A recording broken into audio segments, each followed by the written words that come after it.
En fait, on a un paradoxe au moment où on se parle. Nous avons un phénomène national où globalement 72% des Franciliens envisagent un jour de quitter la région parisienne et parallèlement des territoires qui aujourd'hui se désengagent de ces politiques. Donc là, nous avons un paradoxe à gérer et où les élus vont être obligés de s'impliquer puisqu'effectivement, ces populations veulent aller sur les territoires ruraux ou quitter Paris parce qu'effectivement, ça répond à des besoins sociétaux, d'avoir un meilleur logement, d'avoir une meilleure alimentation, d'avoir une santé plus préservée, moins de pollution, enfin, sur l'ensemble de ces sujets-là. Et donc effectivement, je pense qu'il y a un vrai sujet qui nous réunit aujourd'hui, mais sur lequel les politiques publiques doivent être encore plus pertinentes et encore plus s'adapter et répondre aux besoins.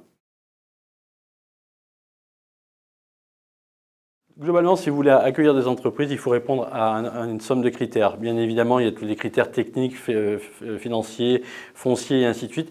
Mais après, il y a toute la gestion du personnel et la gestion du projet de l'entreprise. Et tout ça, ça s'inscrit dans un territoire.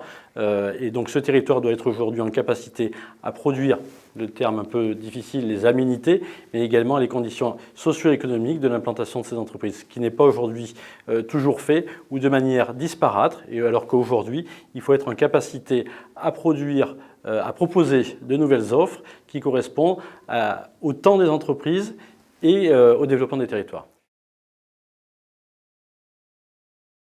C'est un sujet tabou, l'ingénierie. Plus aucun élu n'ose aborder ce sujet-là.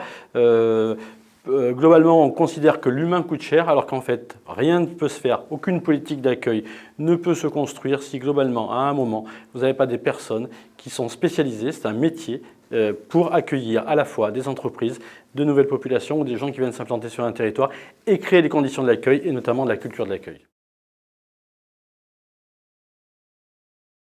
Mais le tourisme est une bonne entrée pour développer l'économie et développer les territoires ruraux. On a des exemples en France qui sont connus, Vulcania, le Puy du Fou et ainsi de suite. Ceci étant dit, ça ne suffit pas à implanter des populations. C'est des outils d'attractivité qui permettent de faire connaître un territoire et il faut les utiliser en termes de marketing pour faire connaître un territoire. Mais après, effectivement, le tourisme, c'est comme tout, ça se structure, c'est une offre globale qu'il faut penser avec, dans une véritable filière. Moi, je pense que oui, vous ne imposez pas un développement à un territoire.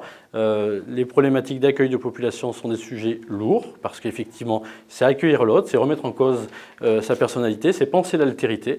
Donc à partir de ce moment-là, vous devez avoir une volonté qui vienne de la base et qui soit portée par les élus.